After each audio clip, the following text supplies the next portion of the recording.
Welcome back my new mini blog. তো আজকে বেরিয়ে পড়েছি বাইকে করে রানী রাসমণিহাটের উদ্দেশ্যে, কারণ ওখানে গত 30 বছর ধরে নৌকো প্রতিযোগিতা হচ্ছে। তো সেখানে যাচ্ছি ফটাফট। আমি, বাবু এবং শাইন মিলে বেরিয়ে পড়ছি। এই হচ্ছে সেই এন্ট্রি গেট, ঐতিহ্যবাহী 22 প্রতিযোগিতা। দেন এখানে এসে দেখি নৌকোগুলো মনে হচ্ছে রকেটের মতন বেগে চলছে, ঠিক আছে? মানে দেখতে পাচ্ছ কী পরিমাণে রেসটা হচ্ছে, মানে দেখে মনে হচ্ছে যে বাইক চালাচ্ছে ওরা, এরকম একটা ব্যাপার।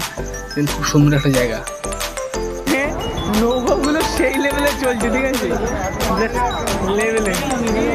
সত্যি বলতে এখানে এসে দেখি এতটা ভিড় না, মানে আমি দেখে অবাক যে 1 জানুয়ারিতে জানা ভিড় হয় তার থেকে বেশি ভিড়। এবং আমরা একটু শর্টকাটে দেখার জন্য একটা খাল বিল পার করে গিয়ে একটা সুন্দর প্লেসে গিয়ে দাঁড়িয়ে পড়েছি। দেন এখান থেকে ভিউ পয়েন্টটা জাস্ট লেভেলে, ওখান থেকে বেশ নৌকো প্রতিযোগিতা এনজয় করছিলাম এবং এরা এখন যাচ্ছে রেস করতে।